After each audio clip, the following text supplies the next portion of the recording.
안녕하십니까. 나라사랑학교의 최환열 대표입니다. 오늘 이 시간에는 마태복음 13장에 나타나 있는 이 천국 강화에 대해서 말씀을 나누는 시간을 갖도록 하겠습니다.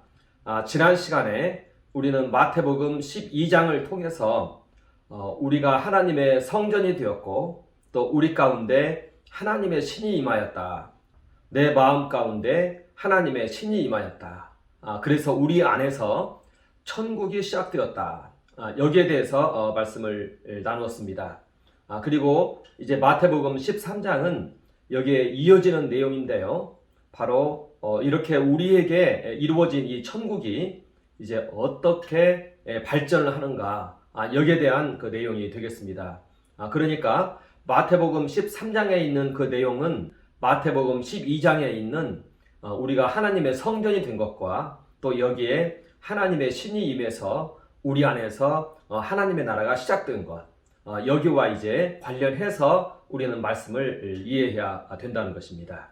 우리는 그 지난 시간에 예수님의 이 교훈을 중심으로 해서 한번 살펴보았습니다. 그리고 오늘은 이 교훈의 이제 마지막 부분에 또 해당이 되는 그러한 내용이 되겠습니다. 그래서 우리는 지난 시간까지의 이 내용을 개략적으로라도 윤곽을 좀 가지고 있어야 되는데요. 여기에 이 그림으로 제가 표현을 했습니다. 우리가 주 예수 그리스도를 우리 마음 가운데 우리의 주인으로 영접을 하면 우리에게는 새로운 세계가 펼쳐집니다.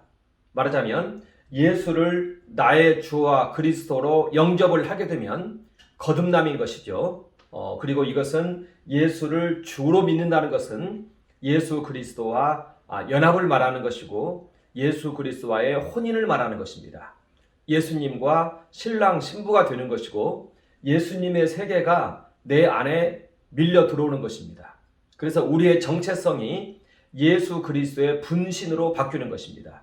이것이 이제 매우 중요합니다. 우리 안에 정신의 세계가 바뀝니다. 우리 안에 있는 의식의 세계가 바뀐다는 것입니다. 우리가 실존주의 철학자들의 얘기를 들어보면 우리의 의식과 이 대상 세계가 일치한다고 말하고 있습니다. 그러니까 우리의 모든 세계는 우리의 의식 속에 들어옵니다. 그리고 이때 이 우리의 의식에 있어서도 우리가 이 가치관을 어떻게 설정하는가에 따라서 그 의식 세계가 그와 같이 펼쳐진다는 것이죠. 그랬을 때 예수를 우리의 주와 그리스도로 삼았을 때에는 우리의 정신세계가 이와 같이 펼쳐진다는 것입니다. 그리고 우리는 매일마다 이 예수 그리스도와 연합해서 예수 그리스도와 함께 이 십자가의 제사를 드리는 우리가 되어 있는 것입니다. 이것이 우리의 하나의 정체성이 되어 있는 것입니다. 그래서 우리는 날마다 예수 그리스도와 신랑 신부의 연합을 하고 그리고 날마다 번제의 제사를 드리러 가는 것입니다. 말하자면 십자가 사건이 우리 안에서 항상 발생을 하는 것이죠. 이때 우리는 아침마다 이 번제의 제단 앞으로 나아가서 우리의 생명, 소유, 소득, 사업장, 인생 재산을 하나님께 산제사의 제물로 바치는 것입니다. 십자가 안에서 이와 같은 행위를 날마다 하는 것입니다. 그래서 이 번제를 가리켜서 상번제라고 합니다. 항상 있는 제사라는 뜻인 것입니다. 오늘날에는 이 제사가 모두 기도로 승화되어 있는데 우리는 기도를 통해서 매일매일 우리를 하나님께 바치는 것입니다. 십자가가 우리 안에 서 있는 것입니다. 이것이 우리의 가치관에서 가장 우선순위를 차지한다는 것입니다. 그리고 이제는 우리는 이 주님과 함께 또한 속죄의 보좌 앞으로 나아가서 우리 나라와 민족을 위해서 기도합니다. 여기에서 이웃사랑으로 나타나 있는데 이 이웃사랑은 부모 공경으로부터 시작해서 나라 사랑에까지 이르릅니다. 그리고 속죄체에 계신 우리 주님께서는 나라를 위해서 기도하십니다. 이 속죄소는 나라를 위해서 제사가 드려지는 곳입니다. 우리는 예수님과 함께 항상 나라를 위해서 기도하는 것입니다. 이것이 우리에게 있는 그 속죄제인 것입니다. 예수께서는 바로 이 속죄소로 나아가서 바로 나라를 위하여 그의 나라를 위하여 기도하시는 우리 주님이신 것입니다. 그리고 우리도 여기에 참여하는 것입니다. 그러니까 우리 그리스도인들에게는 항상 나라를 위한 기도가 그 마음의 이 중심을 이루고 있다는 것입니다. 그리고 이 화목제는 번제와 속죄제에 대한 하나의 반응으로서의 화목제인 것입니다. 그러니까 우리는 아브라함의 언약을 잘 기억을 해야 되는데요. 왜냐하면 아브라함의 언약을 기반으로 해서 이스라엘의 제사제도가 나왔고, 또 이 제사제도를 기반으로 해서 예수 그리스도의 십자가 제사가 있기 때문에 그렇습니다. 아브라함의 언약을 살펴보면은 아브라함의 언약은 하나님과 아브라함 간의 상호 헌신 맹세입니다. 그래서 아브라함이 이 번제와 속죄제를 통해서 자신의 생명을 하나님께 바치는 것이고요. 그리고 하나님께서 또다시 자신의 생명을 아브라함에게 내어주는 그러한 형태로 되어 있다는 것입니다. 그러니까 창세기 15장이 이제 하나님과 아브라함 사이에 언약을 아주 이제 공식적으로 체결하는 그러한 장면인데요. 아브라함이 이 동물을 쪼개물 통해서 자신의 생명을 하나님께 바칩니다. 그리고 이제 그의 후손도 또한 함께 바칩니다. 자, 그리고 이제 하나님께서는 자신의 생명을 아브라함에게 내어주는 것입니다. 말하자면 여호와의 불이 그 쪼개어진 그 동물들 사이로 지나가는 것입니다. 말하자면 이 십자가 사건은, 이 화목제는 하나님께서 자신의 생명을 우리에게 내어주는 그러한 제사인 것입니다. 그리고 이것이 바로 천국인 것입니다. 그리고 이 천국이라는 것은요, 하나님의 나라라는 의미입니다. 자, 그런데 이 나라에는 이 중요한 그런 의미를 가지고 있습니다. 여기에서의 이 나라는요, 그냥 일반적인 그러한 나라 이렇게 보면 안 되고요, 제사장 나라인 것입니다. 말하자면 여기에서 말하는 하나님의 성전, 이 성전은 제사 드리는 장소인 것입니다. 우리가 하나님의 성전이 되고 여기에 하나님의 신이 임하였습니다. 하나님의 나라가 임하였습니다. 이것을 가리켜서 제사장 나라라고 한다는 것입니다. 이 부분은 출애굽기 19장 5절에 잘 나타나 있습니다. 자, 그리고 아브라함을 통해서 온 열방이 복을 받는 바로 그러한 도구가 이제 우리에게 주어지는 것입니다. 이것이 바로 기독교에서 말하는 천국인 것입니다. 기독교에서 말하는 천국은 하나님의 나라를 말하는 것이고, 이것은 제사장 나라를 말한다는 것입니다. 아브라함의 언약을 모세의 시내산 언약에서는 또 새롭게 발전시켜서 서술이 되어지는데요, 거기에서는 이제 제사장 나라로 그렇게 나타난다는 것입니다. 그리고 예수께서 우리를 하나님의 성전 삼고 우리 가운데 하나님의 신을 부어준 것은 우리를 제사장 나라로 세우셨다는 것을 말하는 것입니다. 그러니까 천국, 하나님 나라, 제사장 나라, 이것은 다 같은 얘기라는 것입니다. 이와 같이 해서 우리에게 천국이 세워진 것입니다. 이게 바로 교회인 것입니다. 그러니까 교회, 하나님 나라, 천국은요, 바로 제사장 나라인 것입니다. 그러니까 모든 그리스도인들은 이와 같은 제사를 드리는 자인 것입니다. 어떤 제사를 드리느냐? 번제, 속죄제, 화목제의 제사를 드린다는 것입니다. 말하자면 우리는 날마다 아침마다 예수 그리스도와 연합해서 십자가로 나아가고 십자가 안에서 내 생명을 하나님께 바치는 것이고, 그리고 이제는 속죄제의 제단 앞으로 나아가서 하나님 보좌 우편에 계신 속죄소에 계신 이 주님과 함께 우리 나라를 위해서, 교회를 위해서, 우리 이웃을 위해서 기도한다는 것입니다. 그랬을 때 또 성령께서 우리 가운데 충만함으로 임해서 우리에게 이러한 일들에 대한 이러한 일들을 능력으로 수행할 수 있도록 또한 성령께서 우리와 함께 하신다는 것입니다. 이것이 바로 제사장 나라의 본분이고, 이 기능을 수행하는 것이 하나님의 성전이고 하나님 나라라는 것입니다. 하나님의 나라는 바로 이와 같이 제사장 나라로서 우리는 이해하고 판단을 해야 된다는 것입니다. 이것은 물론 오순절 성령 강림을 통해서 우리에게 시작이 되었지만, 그런데 새하늘과 새 땅을 통해서 그 나라에 이르렀을 때에도 이 일은 계속된다는 것입니다.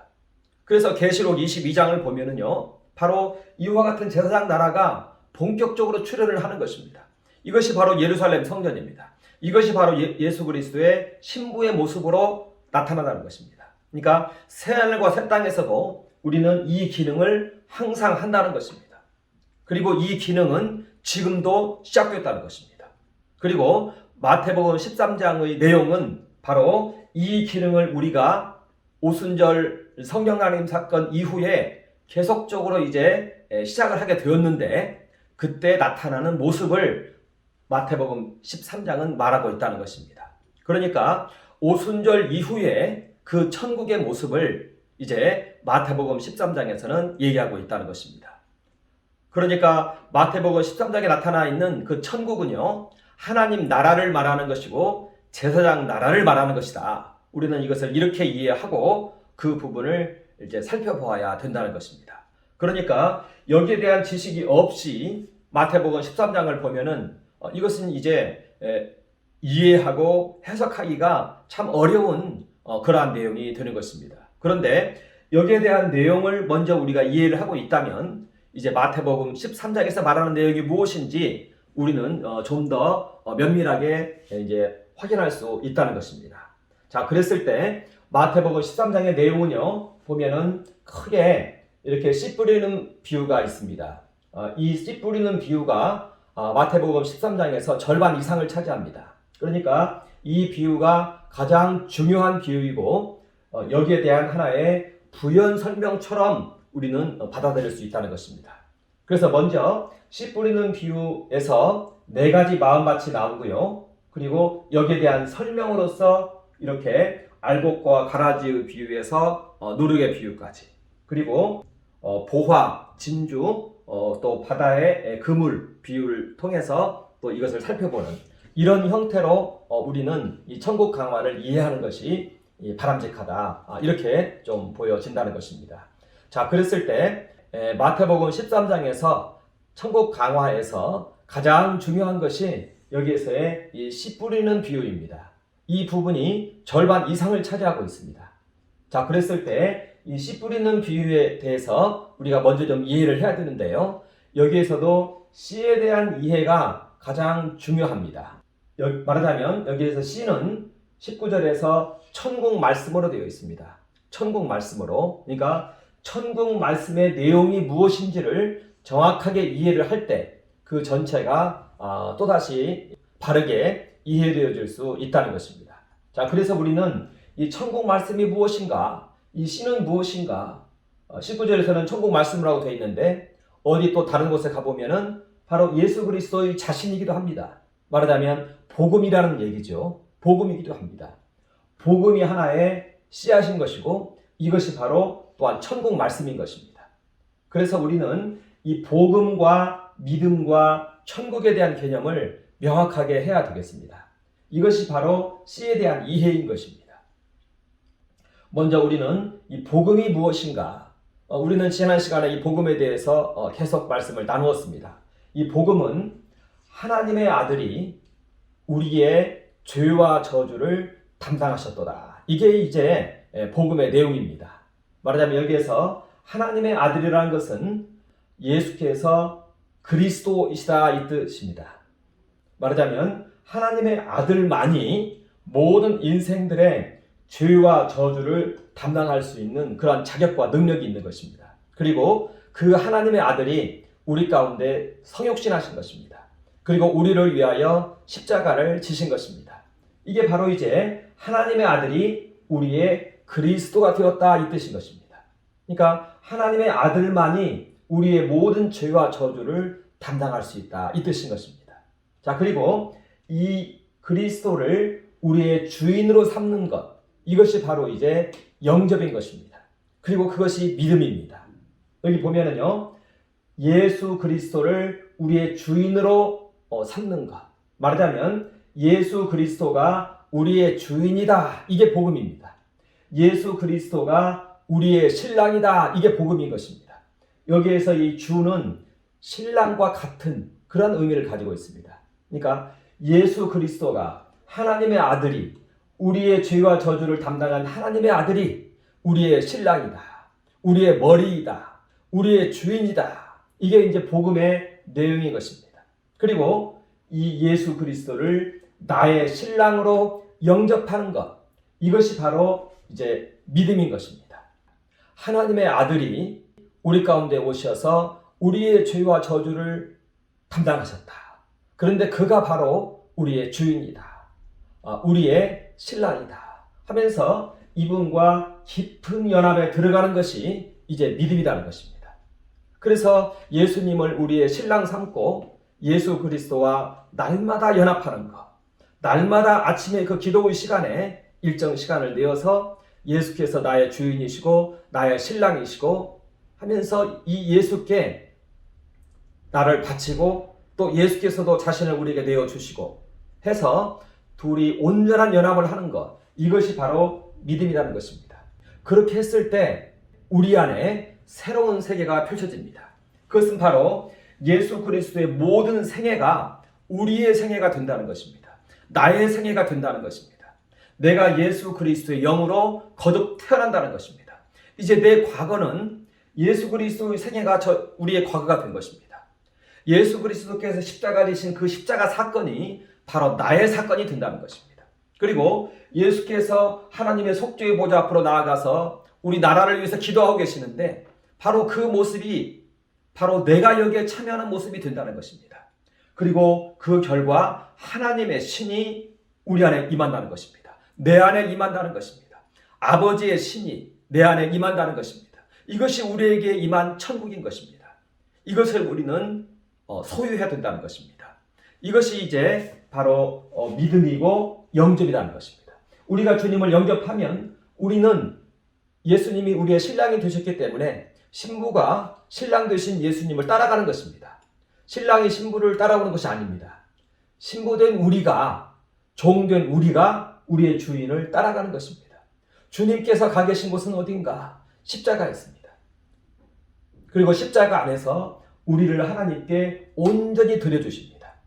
우리를 하나님께 온전히 드리는 것이 그것이 바로 구원입니다. 그것이 바로 최고의 상급이고 최고의 가치관입니다. 나를 하나님께 바치는 것, 내 인생을 하나님께 바치는 것, 이것보다 더 귀한 가치관은 없습니다. 이보다 더 귀한 영광은 없다는 것입니다. 하나님의 영광은 항상 이때만 나타납니다. 우리 생명을 하나님께 드리는 것, 이 영광스러운 자리에 우리 스스로는 못 갑니다. 우리는 마음은 원이로되 그리 갈 수 없습니다. 바로 예수님께서 그리로 가십니다. 그리고 그 안에서, 십자가 안에서 나를 하나님께 산지사의 제물로 바친다는 것입니다. 이렇게 십자가를 따라가는 것입니다. 그리고 이제 이 예수님과 함께 속죄의 보좌 앞으로까지 나아갑니다. 그 전에는 우리의 시야가 우리 자신에만 머물렀지만 이제는 우리 부모 형제로, 우리의 이웃으로, 그리고 우리의 교회로, 우리의 나라와 민족으로 우리의 시선이 이제는 확장이 되는 것입니다. 그렇게 해서 우리는 나라와 민족을 위해서도 이제 기도하는 우리가 된다는 것입니다. 그랬을 때 하나님의 신이 이제 우리에게 임한다는 것입니다. 나를 온전히 하나님께 드렸을 때 이제는 하나님께서도 자신의 생명을 우리에게 내어 주신다는 것입니다. 여기에서 우리는 사도 요한이 말하는 영생, 사도 요한이 말하는 천국, 하나님 나라의 개념, 이것을 사도 요한은 영생이라는 표현을 씁니다. 그리고 생명이라는 표현을 씁니다. 그러면서 어떻게 설명을 하냐면요, 예수 그리스도와 하나님 아버지는 하나이다라는 얘기를 아주 반복적으로 얘기합니다. 예수님께서 그렇게 말씀을 하셨습니다. 사도 요한은 그 메시지를 아주 이렇게 반복적으로 이야기합니다.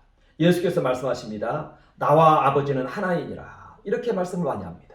그러면서 결론적으로는 예수님께서 내가 너희와 내가 하나이다. 이것을 말합니다. 그리고 내가 이제 너희 가운데 다시 올 것이다. 그리고 너희 안에 있을 것이다. 내가 너희 안에 있고 너희가 내 안에 있다. 이렇게 말합니다. 자, 그러면요, 예수님이 아버지와 이렇게 서로 상호 침투해서 하나가 되어 계시는데 그분이 이제 또 우리 안에 오신다는 것입니다. 그러면은 우리는 이제 예수님 안에서 아버지와 함께 거처를 함께하게 된다는 것입니다. 이 일이 우리에게 벌어지는데 그것이 바로 천국이라는 것입니다. 우리가 이제 다음 시간에는요, 이제 십자가 제사에 대해서 이제 본격적으로 배우게 됩니다. 이렇게 했을 때 결론이 무엇이냐? 예수께서 십자가 위에서 쏟으신 이 피가 있습니다. 이 보혈이 있습니다. 이 보혈이 지금 살아계신 예수 그리스도에 의해서 지금 우리에게 임한다는 것입니다. 예수 그리스도의 피가 우리 안에 임합니다. 그게 성령입니다. 성령의 내용물은 이때 흘리신 예수 그리스도의 피인 것입니다. 자, 그런데 이때 예수님의 피가 우리 마음 가운데 흘러듭니다. 이 우리의 이 무의식의 세계 속에, 의식의 세계 속에 가득 채웁니다. 우리 정신의 세계를 가득 채웁니다. 자, 그런데 이때 예수님의 피만 있나요, 거기에? 그렇지 않습니다. 예수님의 피 안에는 하나님의 생명이 가득합니다. 말하자면 예수님과 하나님이 하나이시기 때문에 그렇습니다. 그래서 우리는 이때 여기에서 하나님의 피가, 하나님의 생명이 우리에게 임하였구나, 하나님의 신이 우리에게 임하였구나, 우리는 여기에 대한 믿음을 갖게 된다는 것입니다. 그런데 그것이 단순한 믿음으로만 끝나는 것이 아닙니다. 믿음은 바라는 것들의 실상이라고 했습니다. 실제로 그것이 우리에게 이루어졌기 때문에 우리에게 그와 같은 믿음이 온다는 것입니다. 말하자면 하나님의 피가, 하나님의 생명이 우리 마음 가운데 가득 임하는 것입니다. 이것이 바로 사도 요한이 말하는 영생이고 생명이고 천국입니다. 이것을 이제 마태복음, 공관복음서 저자들은 우리가 하나님의 성전이 되었다고 표현한 것이고, 그리고 이 성전에 아버지의 신이 임해 있다 이렇게 표현한 것이고, 오히려 사도 요한은 인격적인 관계로 이 문제를 풀어갑니다.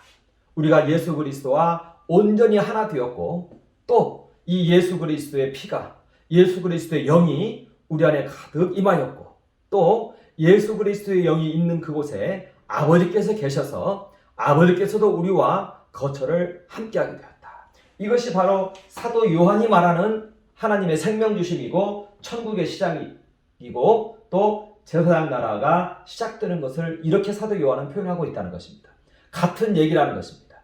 자, 그러니까 우리는 이제 이 복음을, 믿음을 통해서 우리 안에 천국이 이루어졌다는 것입니다. 여기서의 이 천국은 하나님의 신이 우리 안에 임한 것을 말한다는 것입니다. 하나님의 생명이, 하나님의 피가 우리 안에 임한 것을 말한다는 것입니다.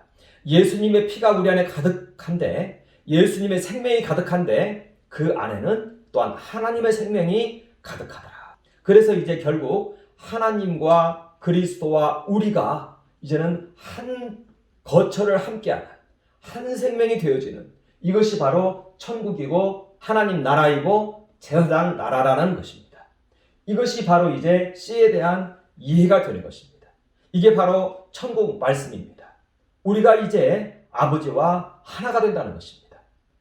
아브라함의 언약이 상호 헌신 맹세인데, 내 생명 하나님께 바치고 내 이웃 하나님께 우리가 대신하여 바쳤을 때 하나님께서는 자신의 생명을 우리 안에 이렇게 부어주신다는 것입니다. 그것이 바로 아브라함과 맺은 그 상호 헌신의 맹세였던 것입니다.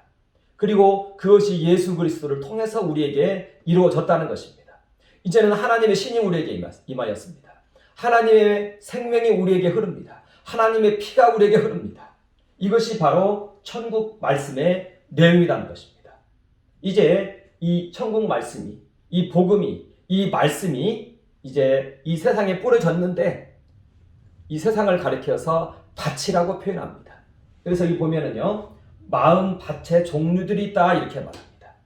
여기에서 보면은 좋은 마음 밭은요, 지금 말한 것처럼 말씀을 듣고 깨닫는 자입니다. 그래서 하나님을 소유한 자인 것입니다. 그리고 제사장 나라 역할을 수행하는 자입니다. 이 사람은 이제 날마다 십자가 앞으로 나아가서 자신의 생명을 하나님께 바치고 또 이 나라를 위해서, 이 나라를 하나님께 바치고 나라를 위해서 주님과 함께 대속의 기도를 드리는 자인 것입니다. 그러면 아버지께서 그에게 아버지의 신을 더욱 넘치도록 부어줍니다. 그래서 이제 그는 100배, 60배, 30배의 결실을 맺습니다. 여기에서의 열매의 결실인데요, 이 결실은 대체로 보면은 자기와 같은 사람이 또 만들어지는 것을 말합니다. 복음전도죠. 해서 교회에 큰 융성을 가져오는, 예수님께서 하늘의 밀이 땅에 떨어져 죽으면 많은 열매를 맺는 것이다 이렇게 말합니다. 예수 그리스도의 분신들이 끝없이 탄생하는 것이다. 이와 같은 자들이 끝없이 탄생하는 것이다. 이것을 이야기하고 있는 것입니다. 자, 그런데 이 말씀을 잘못 들었을 때 그가 바로 길가에 뿌려진 씨앗이라는 것입니다. 말씀을 깨닫지 못하는 자인 것입니다. 그러면 새가 와서 먹어버립니다. 성경에서 예수님의 말씀 중에서 새는요, 대체로 공중의 새입니다. 그리고 우리 구약 성경의 선지서들을 보면은 이 공중의 새는 세상 정사와 권세를 대체로 의미합니다. 그리고 그렇게 해석하는 것이 오히려 또 적절할 수도 있습니다. 그러니까 공중의 새가 와서 먹어버립니다. 세상 가치관이 그 복음을 먹어버린다는 것입니다. 그러면은 이러한 세계가 그의 마음 안에서 펼쳐지지 않습니다. 이것을 최고의 가치관으로 여기고 예수를 내 주인으로 영접할 때, 이것이 가치관이 되어질 때 이게 말씀이 열매를 맺는 것이지, 이러한 것들이 다 하나의 지식이 되어버리면 그것은 이제 이 말씀을 왜곡시키게 됩니다. 세상적으로 이것을 해석하게 된다는 것이죠. 이것이 바로 길가에 떨어진 마음밭이다, 이렇게 말합니다. 자, 그리고 돌밭에 떨어진 마음밭이 있다고 그랬습니다. 여기서의 돌밭은 말씀으로 인한 환난과 박해가 일어날 때 넘어지는 자라고 말하고 있습니다. 여기에서 말씀으로 인한 환난과 박해는요, 예수 그리스도에 대한 이 복음에 대한 지식이 이 당시에 이제 많이 왜곡되기 시작했습니다. 그래서 마치 이 예수 그리스도를 믿으면 세상과 싸워야 되는 것처럼 이렇게 이제 보여졌습니다. 자, 그런데 예수님께서는 뭐라고 말씀하셨냐? 빌라도에게 신문을 받을 때 내 나라는 너희 나라와 다르다고 했습니다. 말하자면 이게 세상과 항상 충돌을 일으키는 그런 말씀은 아니라는 것입니다. 기독교의 말씀은요, 이와 같이 나라와 민족을 위해서 기도하는 종교인 것입니다. 나라와 민족을 위해서 나라 사랑의 종교인 것입니다.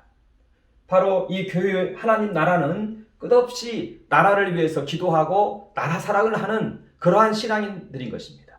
그런데 이 나라가 잘못된 정사와 권세에 의해서 장악을 당했을 때, 그럴 때는 이제 핍박이 오는 것입니다. 그런데 이 둘은 얼마든지 공존 가능한 것입니다. 예수님께서 빌라도에게 그렇게 말을 했습니다. 이 그리스도인들의 기도가 없으면 그 나라가 설 수가 없습니다. 자, 그런데 이제 그 나라를 도적질하는 자들은 이 기독교인들이 제일 밉습니다. 나라를 속여서 이 나라를 송두리째 장악을 해야 되겠는데, 독재를 펼쳐야 되겠는데, 그리고 이 나라를 공산주의로 끌고 가야 되겠는데, 공산주의로 끌고 가기 위한 전 단계가 사회주의입니다. 사회주의는 프롤레타리아의 독재를 하는 그러한 시기입니다. 말하자면 공산당들이 그 나라의 모든 생산수단을 장악하고, 과거에는 이제 토지였는데 지금은 기업입니다. 이걸 장악하고 이리로 가야겠는데, 자기는 평등사회 구현을 해야 되겠는데, 이렇게 해서라도, 그래서 공산주의로 가야 되겠는데, 이걸 막는 존재가 교회인 것입니다. 교회는 그것을 보고 마르크스주의는 거짓이다라고 얘기를 하는 것입니다. 그런 세계는 펼쳐지지 않는다고 말하는 것입니다. 그냥 단순하게 공산주의 이념은 플로레타리아 독재를 위한 하나의 도구로 전락을 해버린 것입니다. 이것을 그리스도인들은 아는 것입니다. 그래서 이것을 반대하는 것입니다. 그러면 이제 여기에 대한 핍박이 오는 것입니다. 그러니까 잘못된 정사와 권세가 있을 때 여기에서 충돌이 일어나는 것이지, 이 교회는 이 나라를 위해서 모든 나라의 복의 근원으로서 모든 나라를 위해서 제사장 역할을 하는, 축복하는 그러한 존재인 것입니다. 자, 그런데 이 정사와 권세가 이제 이 모든 나라를 하나의 멸망으로 끌고 가고 있을 때, 이때 이제 문제가 일어나는 것이겠죠. 자, 그런데 어찌됐든 이제 말씀으로 인해서 환난이 발생을 한다는 것입니다. 말씀으로 인해서 환난이 발생했을 때 넘어지는 자다, 이렇게 이야기를 하고 있는 것입니다. 그래서 이것은 보면은요, 나라 사랑 때문에 일어나는 그러한 그 환난과 이 박해이다. 여기서 보면은요, 환난이라는 표현을 쓰고 있고 박해받는다는 표현을 쓰고 있어요. 이것은 그리스도인들의 어떤 공격적인 성향으로 인한 것이 아닙니다. 오히려 이것은 기독교인들은 수동적으로 박해를 받고 환난을 받고 핍박을 받는 이러한 형태를 말하는 것입니다. 그리고 그것은 나라 사랑 때문에 일어난 그러한 것이다. 여기에 이제 비겁함으로 이제 빠지는 사람들, 그런 사람들은 이제 기독교 신앙을 힘있게 할 수 없다는 것입니다. 얼마나 많은 그 목회자들이 정교 분리라는 그러한 묘한 이론을 가지고 여기에 대해서 외면하는 줄을 몰라요. 그러면은 진정한 신앙은 그 공동체에서는 꼽혀날 수 없습니다. 이것을 여기서는 말해주고 있습니다. 그 다음에 가시떨기에 뿌려진 밭은 세상 염려와 재리의 유혹 때문에 이제는 넘어지는 자다 이렇게 말합니다. 이게 전부 이 틀 안에서 설명이 되어집니다. 말하자면 번제의 단계에서 우리의 생명을 하나님께 바쳐야 되는데 바치지 못하는 것입니다. 끝없이 세상의 재리와 유혹에 갇혀서 살아가는 그러한 것을 말하고 있습니다. 그리고 나라 사랑으로 인해서 일어나는 핍박, 여기에서 이제 이러한 가치관을 갖지 않으려고 합니다. 나라 사랑의 가치관을 갖지 않으려고 합니다. 그러면 그것이 바로 이제 하나의 넘어지는 자가 되는 것입니다. 거기에서는 열매가 나타나지 않습니다. 자, 이렇게 여기에서 그 사례를 얘기하고 있다. 그렇게 우리는 이해할 수가 있습니다. 자, 그런데 이와 같은 사람들이 또다시 여기서 한번 더 언급이 됩니다. 여기 보면은요, 천국은 좋은 씨를 제 밭에 뿌린 사람과 같은데, 좋은 씨를 뿌리는 이는 인자인데, 그리고 밭은 세상이고, 그리고 좋은 씨는 천국의 아들들인데 가라지를 뿌리고 있는 마귀가 있다 이렇게 말합니다. 말하자면 이 교회에 이 마귀가 가라지를 뿌린다는 것입니다. 그것은 바로 여기에 있는 길가, 말씀 깨닫지 못하는 자, 여기와 이제 평행을 이루는 것으로 이렇게 보여집니다. 자, 그러니까 이제 다른 메시지가 이러한 마음 가진 자에게는 떨어진다는 것입니다. 말하자면 이 복음 메시지의 이 중심이 아니라 다른 형태의 메시지가 교회 가운데 떨어진다는 것입니다. 이런 경우가 떨어진다는 것입니다. 그래서 이 교회는 이제 알곡과 가라지가 혼재해 있는 그러한 형태의 이제 교회의 모습을 예수님께서는 말씀하고 있는 것입니다. 저는 젊은 날에 어떠한 그 유명한 신학자로부터 그런 말씀을 한번 들었습니다. 산더미 같은 가라지 속에 알곡 몇 알, 이런 얘기를 했습니다. 저는 근데 그 말씀을 그때 이해할 수가 없었습니다. 그리고 어떻게 저런 설교를 할 수 있을까 이렇게 생각을 했습니다. 그런데 어찌 됐든 그분은 이 가라지가 꽉 차 있다 이런 형태로 얘기를 좀 했습니다. 자, 그리고 두 번째는요, 천국은 자기 밭에 심은 겨자씨 하나과 같은데 이 겨자씨가 나무처럼 신속히 자란다는 겁니다. 그리고 이 겨자씨는 식물인데 나무처럼 자라납니다. 그리고 그 안에 공중에 새가 깃든다 이렇게 말합니다. 여기에 대해서 이 말씀도 이제 신학자들 사이에서 해석하기 참 어려워하는 그러한 말씀 중에 하나입니다. 여기에서 이것을 긍정적으로 해석할 것인지 일단 부정적으로 해석할 것인지 이런 것에 대한 것에서부터 해서 이것을 잘 설명을 하지 못하는 그런 가운데 있습니다. 이것은 저도 또한 마찬가지인데요. 그런데 저는 이렇게 한번 설명을 하고자 합니다. 여기에 있는 말씀으로 인한 환난이나 박해가 일어날 때 이제 넘어지는 자다 이렇게 얘기했는데 여기에 연장선으로 이렇게 이야기를 하고 싶다는 것입니다. 그래서 여기에서의 이 공중의 새는요, 정사와 권세이고 교회 가운데 정사와 권세가 깃들며 서로 이제 같이 야합하는 상태가 이르렀다. 이렇게 이제 표현을 좀 하고 싶습니다. 자, 그래서 특히 교회에서 말해주고 있는 그 정교 분리라는 그러한 이상한 이론, 성경에 어디에도 그런 것은 없습니다. 그런데 그것을 빌미 삼아서 거기에 숨어서 절대 나라에 관한 얘기는 하지 않고 그냥 이 안에 갇혀서 있는 그런 교회들이 참으로 많습니다. 그것을 말하는 것이 아닌가라는 생각이 이렇게 좀 듭니다. 자, 그리고 이 세 번째는요, 천국은 가루 서마를 부풀게 한 누룩과 같다 이렇게 말합니다. 한 여인이 이제 이 가루 서말에게 있는 그 밀가루에 누룩을 부어서 누룩을 섞어서 이제 이거 전체를 부풀겠다 이것을 말하는 것입니다. 그런데 성경에서 누룩에 대한 그러한 개념도 정확하게 나타나 있습니다. 예수님께서는 누룩에 대해서 교훈이라고 말하고 있습니다. 교훈, 특히 바리새인들의 교훈이다 이렇게 말하고 있습니다. 그러니까 여인이 이 말씀에다가 이제는 누룩을 섞습니다. 그것은 이제 부풀게 합니다. 빵을. 그래서 먹기도 좋고 맛있고 편안하고 한 이것은 이제 번영신학과 우리는 연결시킬 수 있습니다. 말하자면 기독교 신앙은요, 자신의 목숨을 하나님께 바치는 종교인데 오늘날의 모든 메시지가 개인의 축복으로 이렇게 전달되는 경향이 있습니다. 이걸 가리켜서 번영신학이라고 하고 있는데요. 그것이 바로 누룩이라는 것입니다.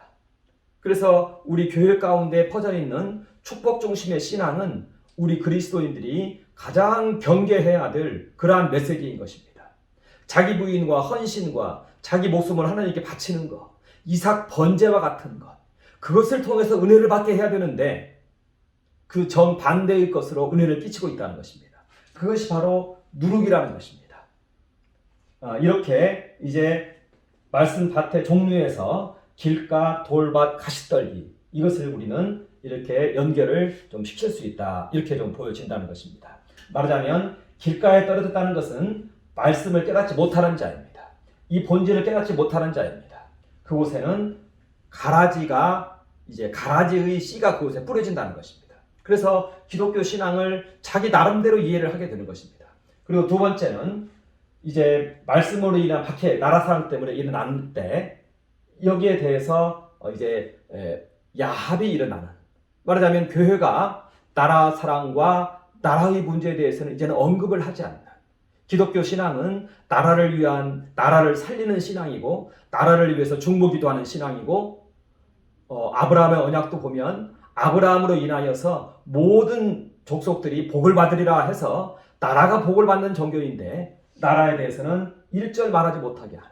그래서 이제 이 무성한 이 나무 숲풀에 이제는 정사와 권세가 깃드는, 여기 새는요 성경의 상상 정사와 권세입니다. 세상 세력을 말한다는 것입니다. 이것이 깃드는 야합해 있는 이러한 형태로 가고 있다. 자, 그리고 또 가시떨기, 세상 염려와 재리 유혹에 빠져서 이제 빠져 있는데 이걸 오히려 타당화시키고 있다는 것입니다.